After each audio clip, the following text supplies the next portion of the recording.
We're 59 right now, $59 a ton. So anyway, so that's how we figure out the tipping fee. Let me go a little bit more into the proposals for the sustainable energy facility. It's been a long process. Those of you who live in the area have heard about the problems we had with the first go around on proposals. We allowed everybody in. You know, you got an idea, come on in. And we were turning into a research and development site, and the company that we picked was very innovative, just could not get the funding. So we had to go through the entire process again. And this time we set out request for qualifications and said, we want a company that knows how to refurbish, operate, and maintain a waste energy plant. So we shortlisted the numbers that provided their qualifications to 2 companies that are giants in the field of waste energy, Covanta and Waste Management Slant and Wheelbrader. Those are the 2 big boys. And so we picked those, and then we get them on RFP, request for proposal, and it's due Friday. So we're looking forward to that. We already got one of them in today. So that's going to be an interesting period.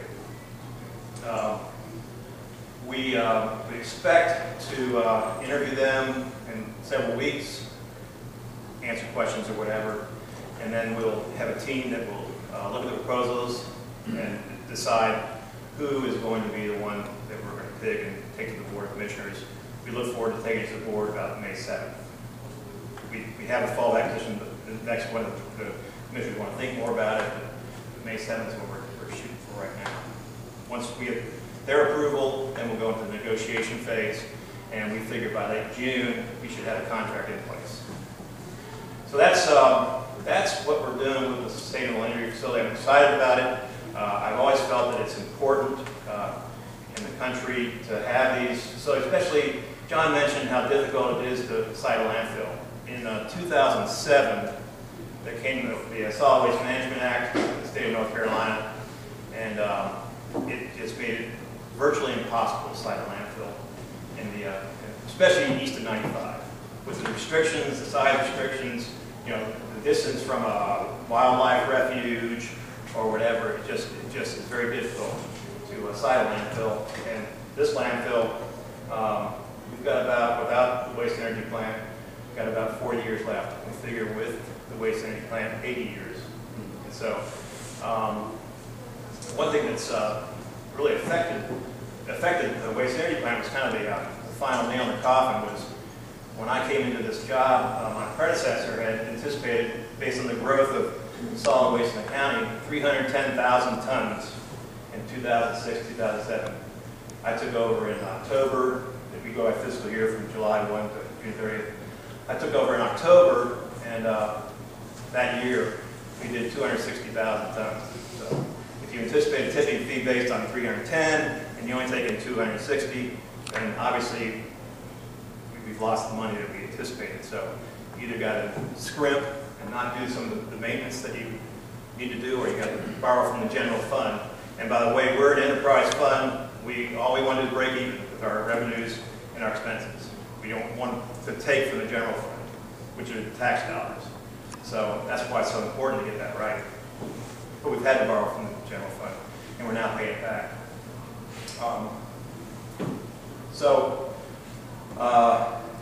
Anyway, so that's basically where we think we're heading with the sustainable energy facility. We think we'll get a 20-year contract with this company, and so 20 years from now, we'll be deciding, you know, have we done a good job? Is it the way to go?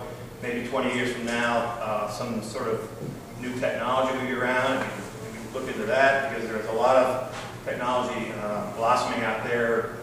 Europe has a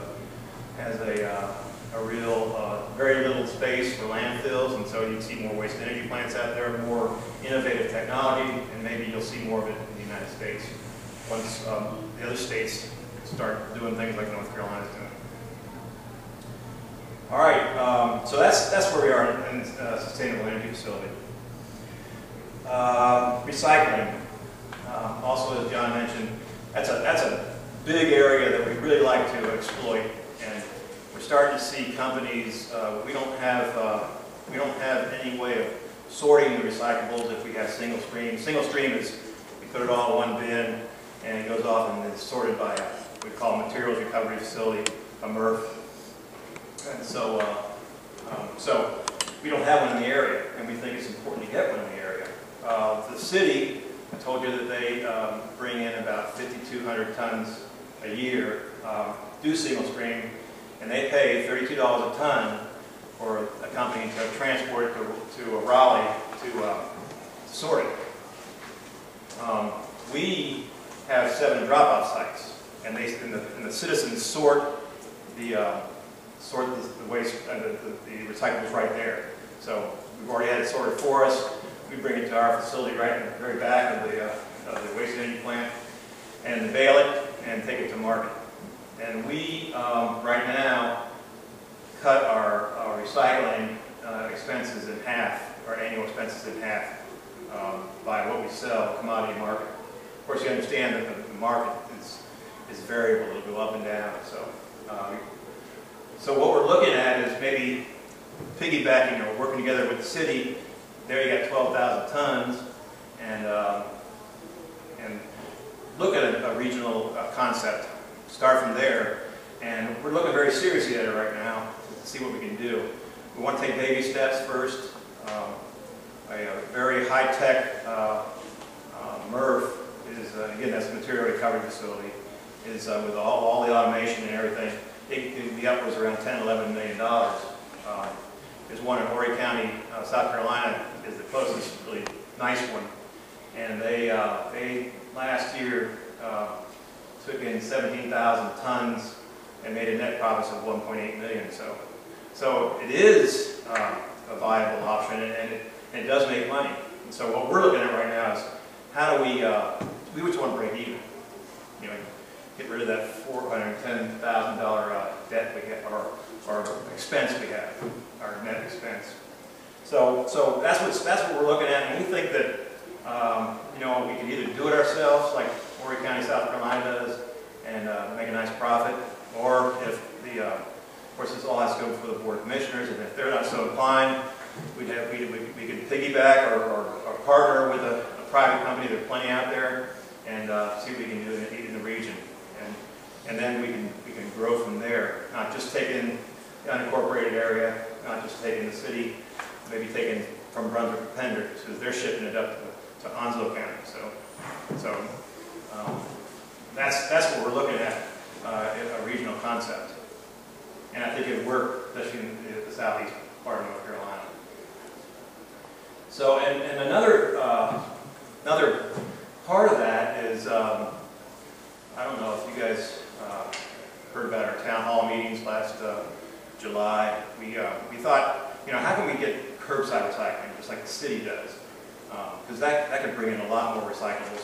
You know, you don't want people to have to go very far. They put it in the bin, and it's picked up just like their waste. And but right now, if you want it out in an unincorporated area, you got to pay. It's not a big amount, but $7 a month for them to pick up your recyclables. But you know, it's not convenient in some cases. I mean, a lot of people don't know about it. So what we were trying to look at is possibly, or we wanted to get we had pre-town hall meetings, and we wanted to get a feel from the citizens. How do you really think about it? What if we, the government, came in and contracted with one hauler in the unincorporated area, picked up curbside recycling, your trash, bulky items, and vegetative debris, just like the city has right now. And we could do it probably cheaper than these other haulers. Well, the response was shocking. People were dead set against it. So I felt like I was being attacked out there on the stage. It was pretty nasty. So, I kind of went dead in the water at least for right now. But I think it's going to be something that we'll look at again if the citizens understand, you know, what it really means. In fact, back in 2003, we almost had it.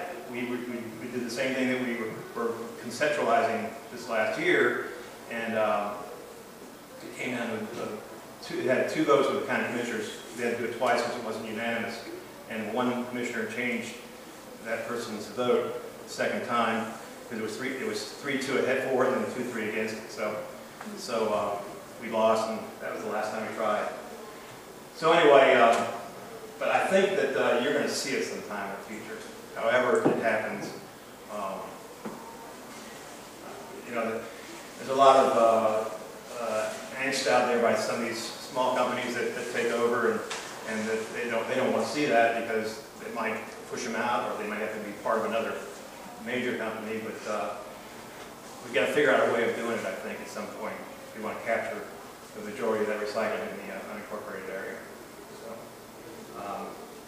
anyway, I see that happening in the not too distant future also. So that's pretty much what I wanted to get out to you all. If you got any questions, or we don't wait till. Yeah, let's hold questions until both presentations. Okay, great. All right. Thank you. Over here, if anybody wants it and wants to give me a call, or we give tours, come on out and see our facilities right now. So I'm glad to have you. Better to have a group than just one person, but we can also accommodate that. So just let me know. Thanks. I'm next.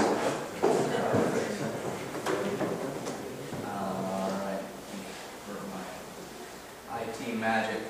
All right, well, perfect. That I learned something new. Basically, the company that I work with, we work with about 900 municipalities, almost all of which, just to give you background on where I'm coming from, they're almost all of them. There's a spattering in the South, but they're almost all from Chicago over to New England. And what we help implement is basically what he's just discussed, making recycling pay for itself. You know, switching from paying too much for garbage and not enough for recycling. We're trying to even out the revenue stream. So a lot of that has to do with reduction of garbage and increasing of recycling. So that's kind of where everybody's happy place is. Unless you own a landfill, there might be some landfill owners in here. And that's when all they want, almost always, but in very often cases, they want more recycling as well, because the market is finally sort of here. And I'm going to get into that. I always ask in a room if there are any elected officials. Are there any elected officials in this room? I think it's like a law, they have to say yes. It's like undercover police. So I just like, not that it's just good to know if they're there. I don't say anything bad about elected officials or anything. That's what we do all day long, is work with a lot of elected officials. And so I guess the one thing I might not say is this. I'm going back to kindergarten a little bit here. And this is because this presentation is quasi-tailored for elected officials. We talked to Mayor Menino in Boston. We help them with their recycling program. He's not on the ground every single day dealing with solid waste and recycling, so we sort of have to ease them into it and boil that frog to bring them up to speed, which helps the solid waste department in Boston or whatever town, big or little it is, to sort of do what we do and get them up to speed with kind of what we do. So jumping right into it, this is what I'm going to discuss. I am kind of a PowerPoint guy because I go to so many different regions. I have to sort of look at my slides to remind myself where I am. We have an office in Raleigh, brand new, but really our bread and butter is an office in Chicago and Cambridge, Massachusetts. We're headquartered in South Carolina and really officially now in Raleigh. So this is kind of what I'm going to go through.